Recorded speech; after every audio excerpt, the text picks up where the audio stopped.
Assalamualaikum warahmatullahi wabarakatuh. Selamat pagi anak-anakku sekalian. Apa kabar hari ini? Alhamdulillah jika kalian semua selalu dalam keadaan sehat walafiat.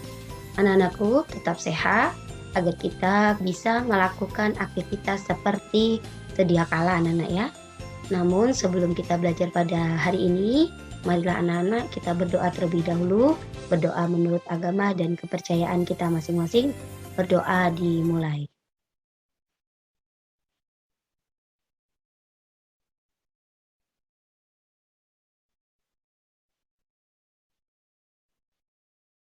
Selesai? Terima kasih anak-anak. Anak-anak, seperti yang kalian lihat di layar kalian masing-masing, pada hari ini Bumi akan menjelaskan muatan pelajaran Bahasa Indonesia pada tema 5, subtema 1 kelas 5. Anak-anak tentu harus sudah menyiapkan alat tulisnya ya, pulpen dan juga buku tulis Bahasa Indonesia. Sehingga nanti ketika kalian belajar, maka akan memudahkan kalian dalam belajar. Oke.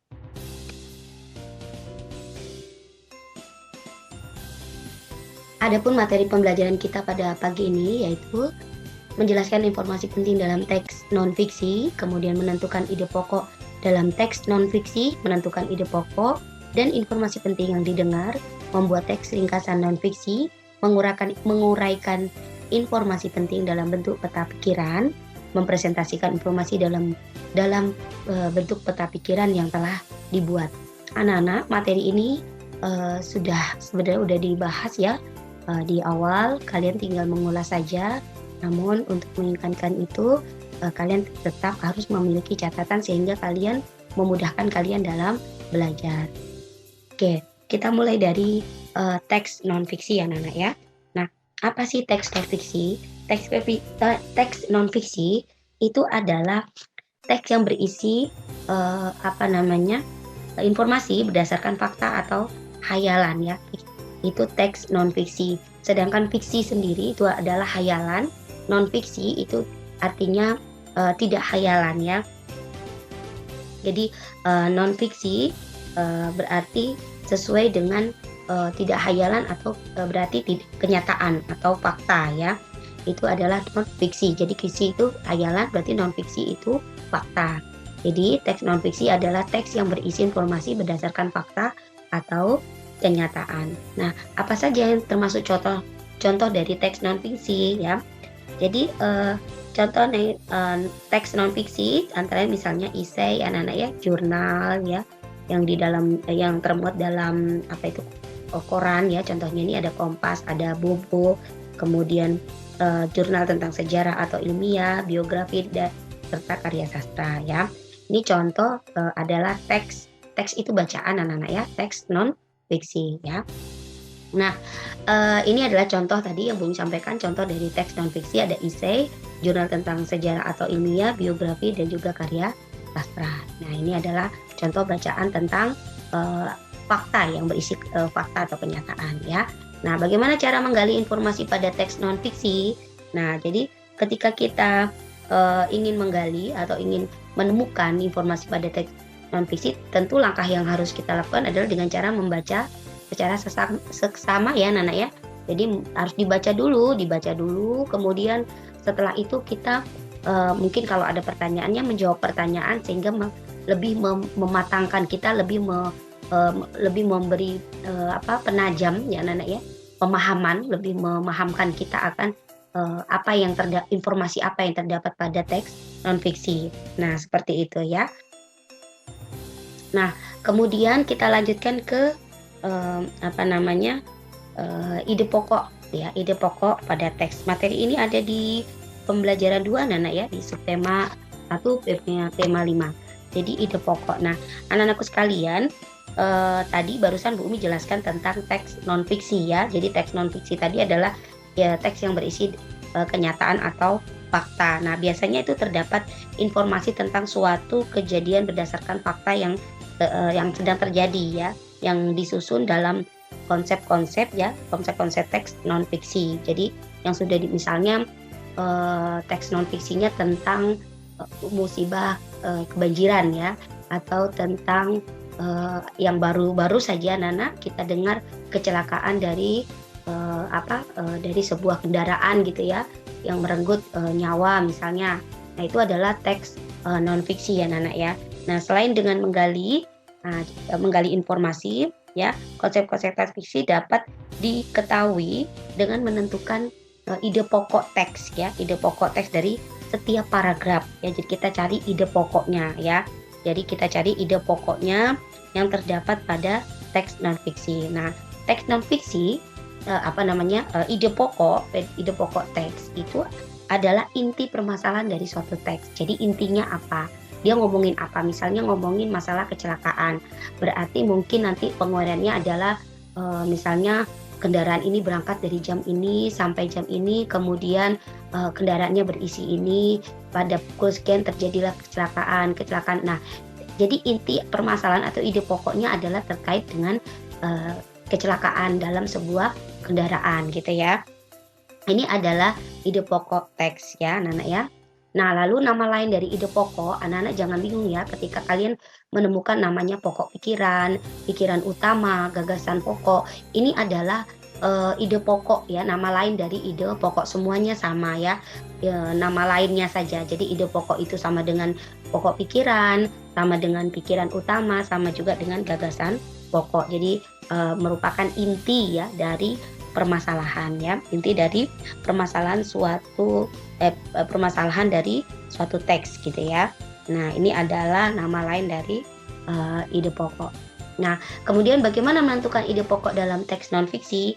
Ya karena ini adalah teks non fiksi, pasti dengan cara membaca terlebih dahulu anak-anak ya. Harus kita baca, kita nggak mungkin mendengar karena itu berupa teks ya, berupa bacaan ya. Jadi harus dibaca terlebih dahulu. Setelah kita membaca dengan seksama, barulah nanti kita akan mencari ide pokok di setiap paragraf itu. Gitu anak-anak ya. Oke. Nah anak-anak bisa berlatih ya. Bumi ada ada sebuah teks ya. Ada sebuah teks Bumi bacakan. Ekosistem yang terdapat di bumi dapat dikelompokkan ke dalam beberapa jenis. Berdasarkan cara terbentuknya, ekosistem dapat dibedakan menjadi dua, yaitu ekosistem alami dan buatan. Ekosistem alami adalah ekosistem yang terbentuk tanpa ada campur tangan manusia, misalnya hutan dan laut. Sementara itu, ekosistem buatan adalah ekosistem yang dibuat manusia. Contoh ekosistem buatan yaitu sawah, kolam, dan akuarium. Nah ini adalah satu paragraf yang sudah Bu Umi baca. Kita akan tentukan apa kalimat inti ya, kalimat inti ya, ini kalimat inti atau kalimat utama itu pada paragraf di atas. Jadi kalimat utamanya terdapat pada kalimat 2. Anak-anak perhatikan yang Bu Umi tanda ini adalah tanda titik, berarti mengartikan ini kalimat 1. Kemudian tanda titik berikutnya adalah kalimat 2. Kemudian tanda titik berikutnya kalimat 3. Dan seterusnya terakhir ada kalimat 4 dan kalimat 5 ya. Jadi ada 5 ya, 1, 2, 3, 4, dan 5. Jadi satu paragraf ini terdiri dari 5 kalimat. Jadi kalimat itu ditandai dengan tanda titik, bukan koma anak-anak ya, tapi titik. Nah kalau koma ini bertujuan agar kita berhenti sejenak ya, bukan lama-lama berhentinya ya, sehingga kita diberi kesempatan untuk ambil napas kalau membaca gitu ya anak-anak ya. Nah, jadi kalimat inti atau kalimat utama terdapat pada kalimat kedua. Nah, ini berdasarkan cara terbentuknya, ekosistem dapat dibedakan menjadi 2, yaitu ekosistem alami dan buatan. Ini kalimat intinya ya. Nah, ini adalah kalimat intinya. Lalu apa ide pokok dari paragraf tersebut? Jadi ide pokoknya diambil dari kalimat inti anak-anak ya. Jadi ide pokoknya diambil dari kalimat inti. Jadi kalimat inti atau kalimat utama boleh sama persis anak-anak ya, kita mau mengambil dari teks itu. Tapi kalau ide pokok kita akan membuat kalimatnya lebih simpel gitu ya. Nah, jadi ide pokoknya adalah jenis ekosistem berdasarkan cara terbentuknya. Ini adalah ide pokok dari paragraf di atas ini. Contoh anak-anak, kalian boleh nanti mencoba misalnya di buku Bupena ada anak-anak ya, judulnya Si Leher Panjang di Padang Rumput. Nah kalian bisa membaca terlebih dahulu, lalu menentukan kalimat utamanya, kemudian nanti menentukan ide pokok dari kalimat utama itu. Oke anak-anak. Lanjut ya. Kemudian menentukan ide pokok dan informasi penting yang didengar. Nah, bagaimana cara menentukan? Karena ini terkait dengan informasi yang didengar, maka tidak sama dengan teks non fiksi tadi anak-anak ya. Kita harus membaca gitu ya. Eee, kalau bacaan kan kita harus baca ya. Kalau didengar berarti apa yang harus dilakukan? Berarti mendengarkan ya. Jadi mendengarkan teks non fiksi yang dibacakan. Misalnya di kelas, misalnya guru kalian sedang membacakan teks non fiksi, berarti kalian harus mendengarkan untuk menentukan ide pokok dan informasi penting yang kalian dengar. Kemudian catatlah kata-kata kunci. Nah, kata-kata kunci ini pernah Bumi sampaikan juga di awal di tema 1 ya, Nana, terkait dengan kata-kata kunci ya yang terdapat dalam setiap paragraf. Kata-kata kunci bukan kalimat kunci ya, Nana ya. Jadi kata-kata kuncinya apa misalnya? Kata kunci berarti kata yang sering disampaikan. Misalnya kecelakaan. Nah, tulis kecelakaan misalnya seperti itu ya. Nah, gunakan kata tanya. Nah, jadi untuk menentukan ide pokok dan informasi penting yang didengar, kalian tetap harus menggunakan apa yang kemarin Bumi sampaikan terkait dengan apa, adik Simbara ya, adik Simbara. Nah, jadi kalian harus ingat itu apa, di mana, kemudian kapan dan seterusnya ya. Nah, jadi ini adalah langkah-langkah yang kita lakukan ketika kita akan menentukan ide pokok dan informasi penting yang didengar gitu ya. Oke, nah sekarang kita lanjut ke ringkasan anak-anak. Nah, terkait dengan teks non fiksi kita juga akan kita akan membuat sebuah ringkasan ya atau membuat kesimpulan gitu ya terhadap teks non fiksinya sehingga lebih memudahkan kita gitu ya. Nah, sebelum itu harus tahu dulu apa itu ringkasan. Jadi ringkasan itu adalah informasi penting mengenai suatu hal atau kejadian yang disampaikan secara singkat dan padat dari teks aslinya. Jadi seperti yang Bu Umi sampaikan hari ini, yang kalian tulis itu merupakan ringkasan. Kalau kalian menulis semua yang di buku tulis mungkin bukunya nggak cukup ya, tapi kita harus membuat ringkasan sehingga di dalam ringkasan itu terdapat informasi-informasi penting mengenai suatu hal atau kejadian ya yang disampaikan secara singkat dan padat dari teks aslinya. Ini adalah namanya ringkasan. Nah, membuat ringkasan teks non fiksi itu berarti menyajikan teks non fiksi secara lebih singkat ya Nana ya, dengan mengambil intisari atau ide pokoknya ya dari teks tersebut. Jadi kita mencari dulu kalimat utamanya, setelah itu kita tentukan ide pokoknya. Nah, hal-hal yang perlu diperhatikan saat membuat ringkasan teks non fiksi apa saja gitu ya. Nah, yang pertama membaca teks non fiksi dengan seksama. Yang baca ya, jadi ini yang perlu diperhatikan ketika membuat ringkasan. Kemudian menentukan ide pokok setiap paragraf pada teks non fiksi.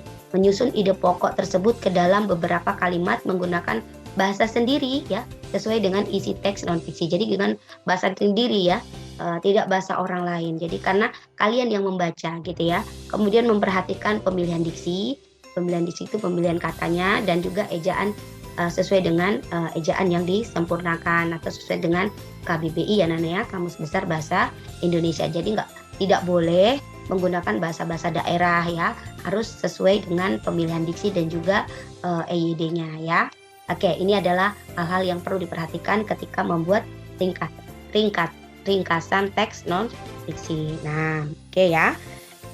Oke, selanjutnya adalah menguraikan informasi penting dalam bentuk peta pikiran. Nah, jadi kita perlu menguraikan itu memaparkan anak-anak ya atau menjelaskan ya. Jadi ketika kita menguraikan informasi penting dalam bentuk peta pikiran. Nah, jadi kita harus menyampaikan dulu dalam bentuk tabel, kalimat dan tabel ya. Jadi kalau masih ingat Bu Umi pernah buat gitu ya Nana ya, berupa garis-garis misalnya tadi ya ekosistem, cara terbentuknya ekosistem ada 2, nanti terbentuknya ekosistem lalu dikasih panah gitu anak-anak ya, kemudian nanti ada yang alami buatan. Nah, ini adalah cara menguraikan setelah kita buat tadi peta pikirannya baru kita jelaskan. Jadi yang alami itu seperti apa, kemudian yang buatan itu seperti apa gitu ya. Itu kalau membuat peta pikiran tentang cara terbentuknya ekosistem gitu ya.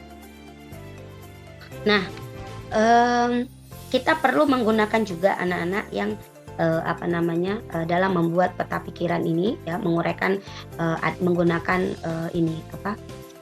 istilah adik simbara. Anak-anak sudah kenal ya, adik simbara ini adalah apa, di mana, siapa, mengapa, bagaimana, berapa. Ini adalah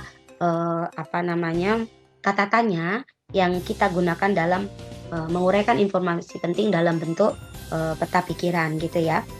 Jadi ini adalah hal-hal yang harus kita perhatikan ketika kita menguraikan informasi penting dalam bentuk peta pikiran. Oke, kemudian adalah setelah kita menguraikan tadi, kita harus perlu memperhatikan hal-hal yang harus kita perhatikan ketika kita akan mempresentasikan informasi penting dalam peta pikiran. Nah, bagaimana caranya ketika kita sudah mempersiapkan materinya tadi, membuat peta pikiran, lalu nanti menguraikan dengan kata tanya tadi, anak-anak ya. Nah, sekarang kita harus mempresentasikan itu dengan kondisi sikap tubuh yang baik. Misalnya, hal yang diperlukan pertama, sikap tubuh yang tegap ketika presentasi. Kita nggak boleh tunduk ya, nggak boleh terlalu lihat buku terus ya. Jadi sikap tubuhnya tegap. Kemudian ada kontak mata dengan pendengar. Jadi misalnya kalian nanti mempresentasikan di depan kelas, jadi kalian seolah-olah menjadi seorang guru atau seorang pembawa materi gitu ya. Nah, dengan percaya diri, dengan penguasaan materi yang sudah disampaikan ya. Jadi harus percaya diri. Ada kontak mata, artinya itu ada mata kalian harus melihat ke para pendengar. Jadi lihatnya nggak ke atas gitu ya, atau ke jendela atau ke pintu atau tunduk ya, tidak boleh. Penggunaan lafal dan intonasi ketika menjelaskan. Jadi lafal, pengucapan dan juga lagunya harus jelas ya. Mulai dari misalnya mengucapkan salam, kemudian menjelaskan itu harus jelas. Kemudian pemilihan kata yang tepat ketika mengucapkan salam pembuka dan penutup, serta ketika sedang mempresentasikan isi informasi dalam peta pikiran. Jadi pemilihan katanya harus benar. Jadi tidak boleh terlalu tinggi bahasanya, atau tidak boleh terlalu kanak-kanak sekali misalnya, tidak boleh juga. Jadi disesuaikan dengan kalian ya. Intinya ketika kalian memilih kata harus sesuai dengan yang kalian sekarang sedang mendengarkan. Misalnya kalau yang Islam mungkin mengucapkan Assalamualaikum dulu, kemudian berterima kasih kepada Tuhan dan lain sebagainya. Kalau mungkin yang non Muslim misalnya mengucapkan selamat pagi, kemudian juga bersyukur gitu ya, kemudian menyampaikan kami dari kelompok ini akan mempresentasikan tentang cara terbentuknya ekosistem, misalnya seperti itu. Nah, ini adalah hal-hal yang perlu diperhatikan ketika mempresentasikan informasi dalam bentuk peta pikiran. Nah, anak-anakku sekalian, mungkin itu yang dapat Bu Umi sampaikan pada muatan pelajaran bahasa Indonesia pada tema 5 subtema 1 kelas 5. Kurang lebihnya Bu Umi mohon maaf. Akhir kata wabillahi taufik wal hidayah. Wassalamualaikum warahmatullahi wabarakatuh. Selamat pagi anak-anak sekalian.